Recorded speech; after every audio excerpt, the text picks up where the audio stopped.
स्वागत है आप सभी का हमारे YouTube चैनल मैनेजर मनी में, जहां हम बैंकिंग, फाइनेंस और इन्वेस्टमेंट के बारे में बात करते हैं। तो दोस्तों, आज हम बात करेंगे क्रेडिट कार्ड्स के बारे में। दोस्तों, आज हम सभी ऑनलाइन परचेजिंग करते हैं, डिजिटल पेमेंट्स करते हैं, कार्ड स्वैप करते हैं। तो इस तरह के डिजिटल पेमेंट्स हम credit card, debit card, UPI, net banking और भी तरह तरह के प्लेटफॉर्म्स को यूज करके करते हैं। तो सबसे पहले मैं आपको बताना चाहूंगा कि क्रेडिट कार्ड और डेबिट कार्ड में क्या अंतर होता है। दोस्तों, जब हम अपने अकाउंट में जमा किए हुए पैसे का पेमेंट कार्ड के थ्रू करते हैं, वो डेबिट कार्ड से पेमेंट होता है। उसमें हम उसी पैसे से पेमेंट कर सकते हैं जो हमारे अकाउंट में एग्जिस्टिंग जमा है। दूसरी तरफ क्रेडिट कार्ड के थ्रू आपको एक लिमिट असाइन हो जाती है, जिसके अंदर आप अपने एक्सपेंडिचर कर सकते हैं उस लिमिट को यूज करते हुए, और इसका रीपेमेंट आपको आपकी बिलिंग साइकिल के हिसाब से नॉर्मली जो कि 50 डेज का बिलिंग साइकिल होता है उसके हिसाब से करना होता है। इसका मतलब है, अगर आप क्रेडिट कार्ड यूज करते हैं तो आप 50 दिन तक फ्री क्रेडिट एंजॉय करते हैं बिना कोई पैसा दिए हुए। अगर कभी आपके कोई इमरजेंसी एक्सपेंसेस आ जाते हैं और आपके पास पैसे नहीं हैं, तो आप क्रेडिट कार्ड को यूज करके उन एक्सपेंसेस को कर सकते हैं। आप बिना पैसों के भी एक्सपेंडिचर कर सकते हैं क्रेडिट कार्ड लिमिट से।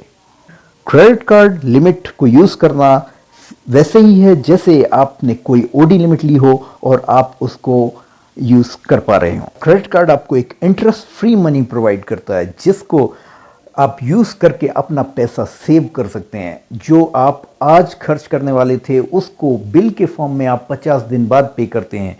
इन द मीन टाइम आप इस पैसे को एफडी, सेविंग या लिक्विड फंड में रख सकते हैं। दोस्तों, क्रेडिट कार्ड यूज करने से ना सिर्फ आपको इंटरेस्ट फ्री पैसा मिलता है, बल्कि क्रेडिट कार्ड यूज करने पर आपको रिवॉर्ड पॉइंट्स मिलते हैं, कई केसेस में कैशबैक ऑफर्स मिलते हैं या इंस्टेंट डिस्काउंट्स भी मिलते हैं। आपने अक्सर देखा होगा ऑनलाइन परचेजिंग साइट्स पर, अमेजन, फ्लिपकार्ट, इन सभी साइट्स पर आप देखेंगे कैशबैक, डिस्काउंट, इस तरह के ऑफर्स डिफरेंट क्रेडिट कार्ड्स पर आते रहते हैं।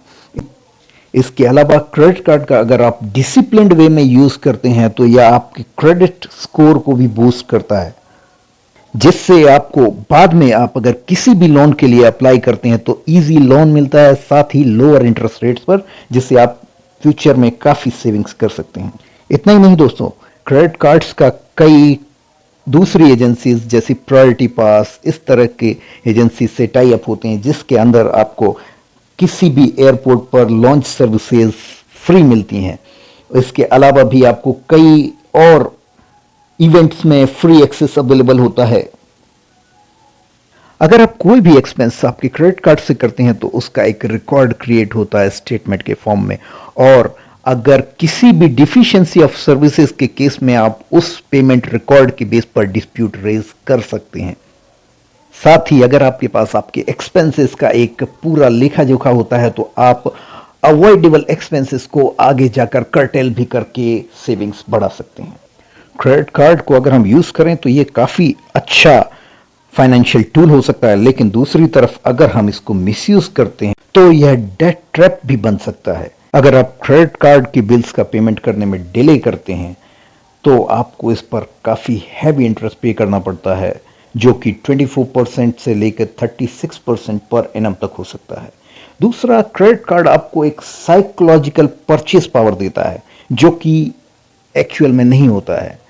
आपको लगता है कि आपका परचेसिंग पावर बढ़ चुका है, आप कुछ भी परचेस कर सकते हैं, और कई बार आप अपनी कैपेसिटी से ज्यादा परचेसिंग कर लेते हैं, जो आपको आगे चलकर डेट ट्रैप में ले जाता है।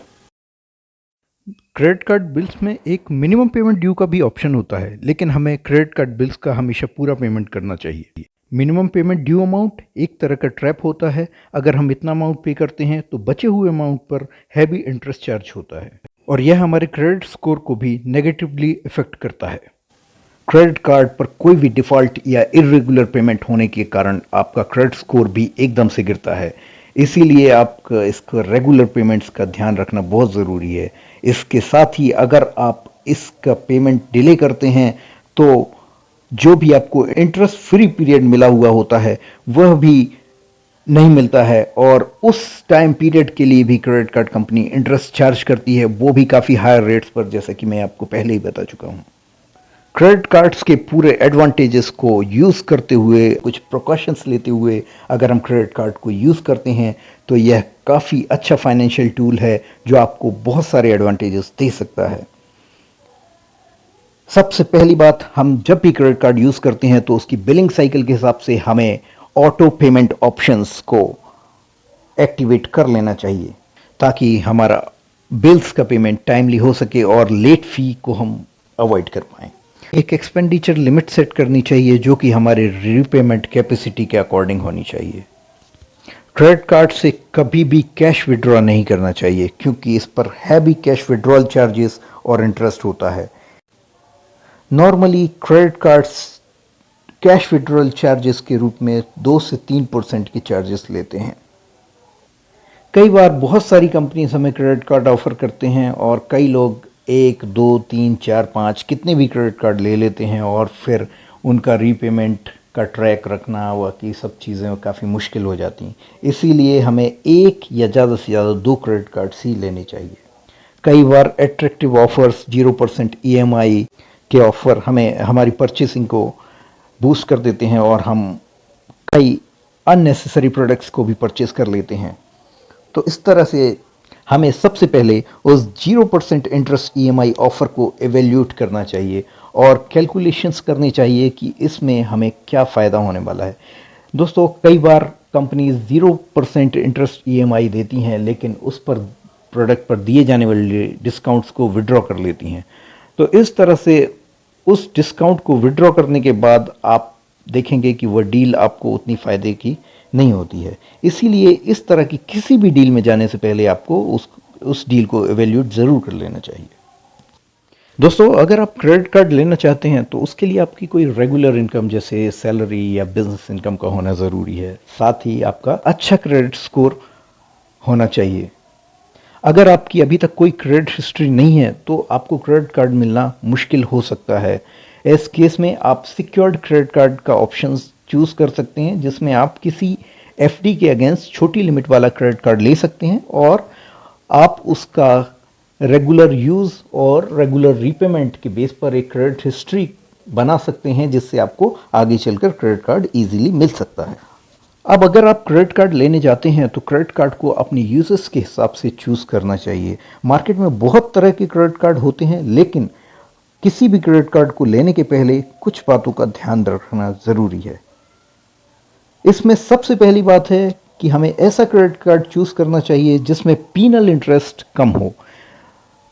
दोस्तों, हम जब क्रेडिट कार्ड की ऑफरिंग्स को देखने जाते हैं तो उसमें हमें पीनल इंटरेस्ट वगैरह के बारे में मालूम पड़ जाता है कि अगर कोई डिफॉल्ट के केस में यह क्रेडिट कार्ड कंपनी कितना % पीनल इंटरेस्ट चार्ज करती है। दूसरा, हमें प्रेफरेबली ऐसे क्रेडिट कार्ड लेने चाहिए जिनमें एनुअल फी ना हो।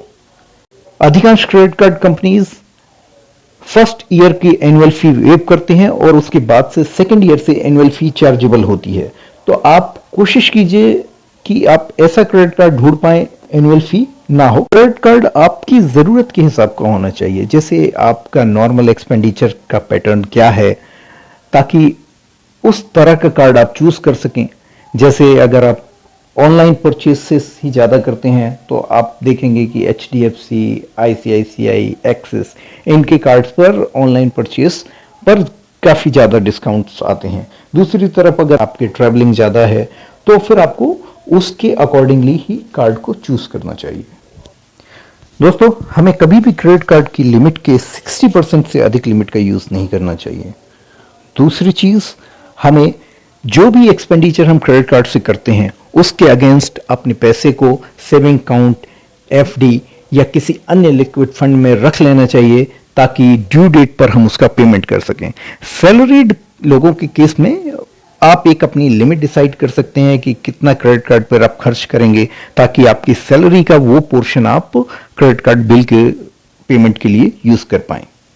रेगुलर बेसिस पर अपने रिवॉर्ड पॉइंट्स वगैरह देखते रहना चाहिए और उनको इनकैश करते रहना चाहिए क्योंकि एक लिमिट के बाद वो एक्सपायर कर जाते हैं और आप उस पे मिलने वाले बेनिफिट्स को इनकैश नहीं कर पाते हैं। दोस्तों, मैं लगभग पिछले 15 सालों से क्रेडिट कार्ड का यूज कर रहा हूं और मैंने अपने पर्सनल एक्सपीरियंस में यह पाया है कि क्रेडिट कार्ड को अगर आप डिसिप्लिन्ड वे में यूज करते हैं तो इससे आपको बहुत सारे फाइनेंशियल बेनिफिट्स होते हैं।